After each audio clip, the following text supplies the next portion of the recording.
Hello guys, welcome to my YouTube channel. दोस्तों, आज हम आपको 8 पे कमीशन का गठन कब होगा और कितना टाइम लगेगा इम्प्लीमेशन में, और क्या जीडीएस को 8 पे कमीशन में लाभ मिलेगा या नहीं मिलेगा, और नहीं मिलता है तो क्या होगा,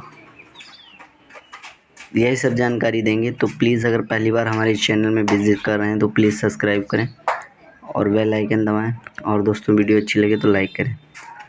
और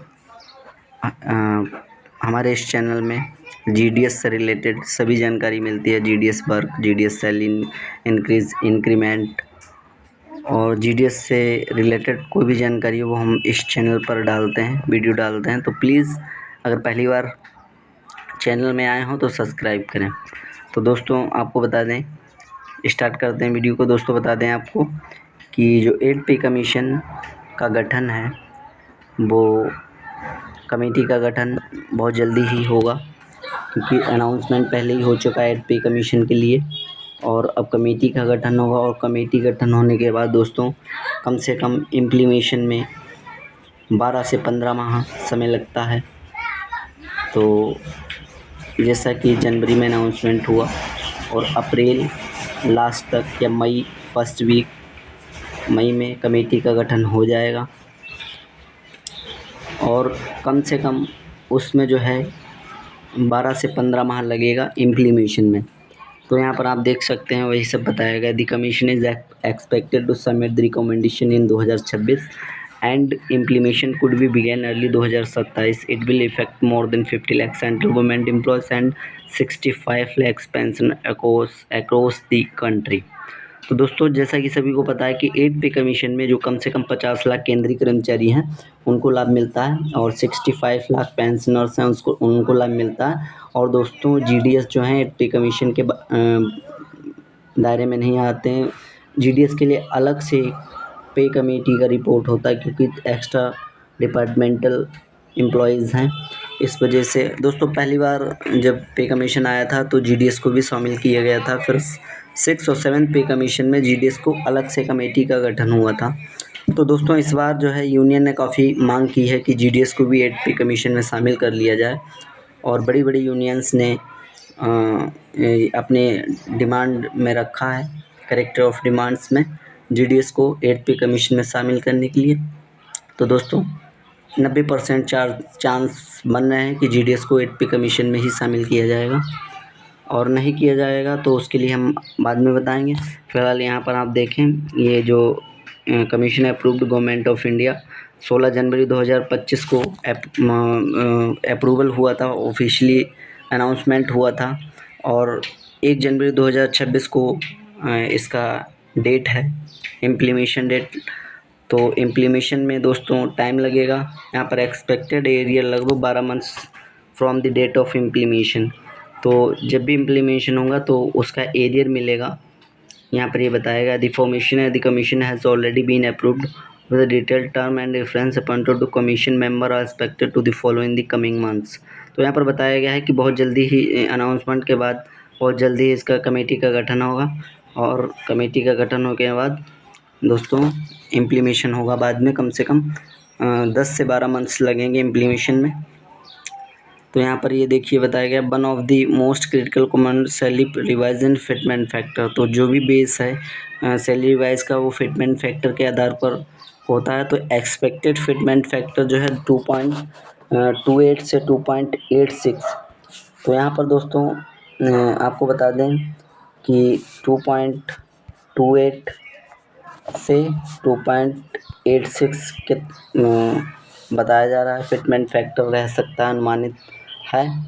तो उम्मीद यही है कि 2.28 से कम नहीं रहना चाहिए, और बाकी 2.86 तो नहीं होगा क्योंकि बहुत ज़्यादा होता है।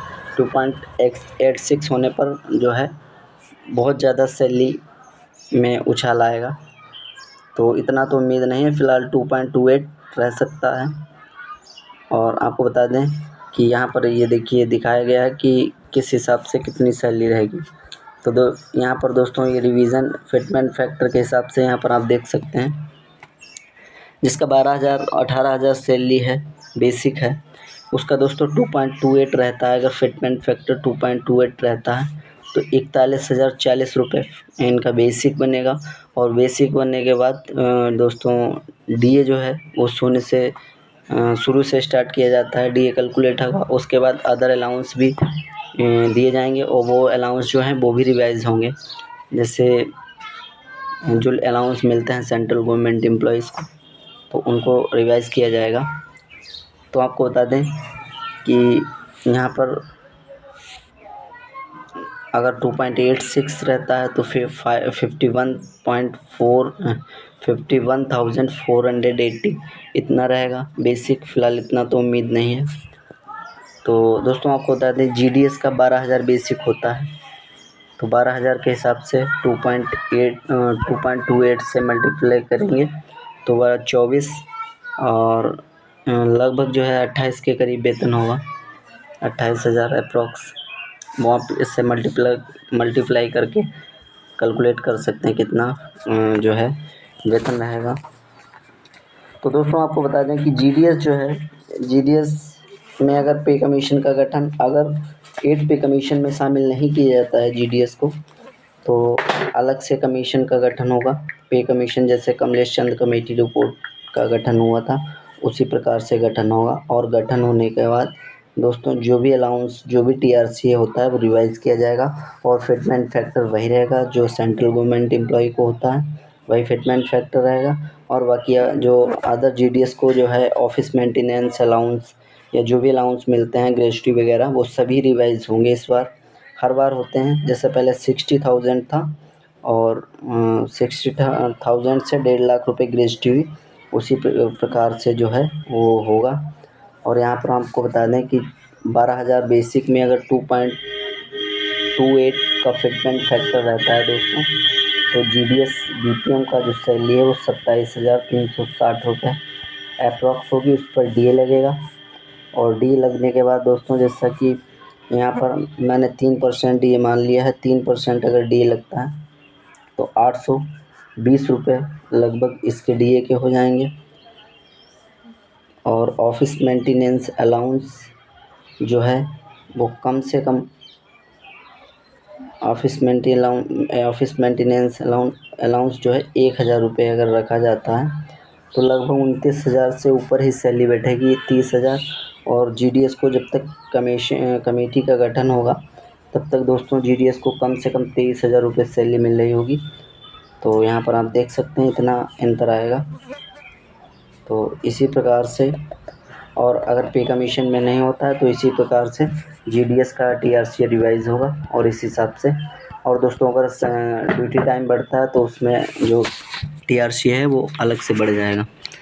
तो दोस्तों यही जानकारी आपको दे रहे हैं, क्योंकि जो अप्रैल आ रहा है, अप्रैल में जो अप्रैल लास्ट तक, अभी तो 15 अप्रैल है, लास्ट तक या मई में कमेटी का गठन हो जाएगा। उसके बाद कम से कम 12 मंथ्स लगेंगे, ज़्यादा भी टाइम लग सकता है, तो उस हिसाब से जो है होगा। तो दोस्तों अगर हमारी वीडियो अच्छी लगी हो तो प्लीज़ लाइक करें और चैनल पर नए हो तो सब्सक्राइब करें। और जैसे ही कोई अपडेट आता है 8 पे कमीशन पर तो उसका हम आपको जानकारी देंगे। तब तक के लिए यही वीडियो था, मैंने आपको जानकारी दी कितना फिटमेंट फैक्टर रह सकता है। और कमेटी का गठन अगर पे कमीशन में नहीं शामिल किया जाता है तो अलग से कमेटी का गठन होगा और फिटमेंट फैक्टर वही रहेगा जो सेंट्रल गवर्नमेंट एम्प्लॉय को मिलता है। और बाकी तो जीडीएस को अलग से ऑफिस मेंटेनेंस अलाउंस ही मिलता है और बाकी अदर अलाउंस नहीं है। तो लगभग 30,000 के समथिंग सैलरी होगी अगर 2.28 फिटमेंट फैक्टर रहता है तो। और जैसे ही कोई अपडेट आएगा फिर से वीडियो अपलोड करें। तो प्लीज़ अगर पहली बार चैनल में आए हो तो सब्सक्राइब करें। मिलते हैं नेक्स्ट वीडियो में। Thank you for watching this video.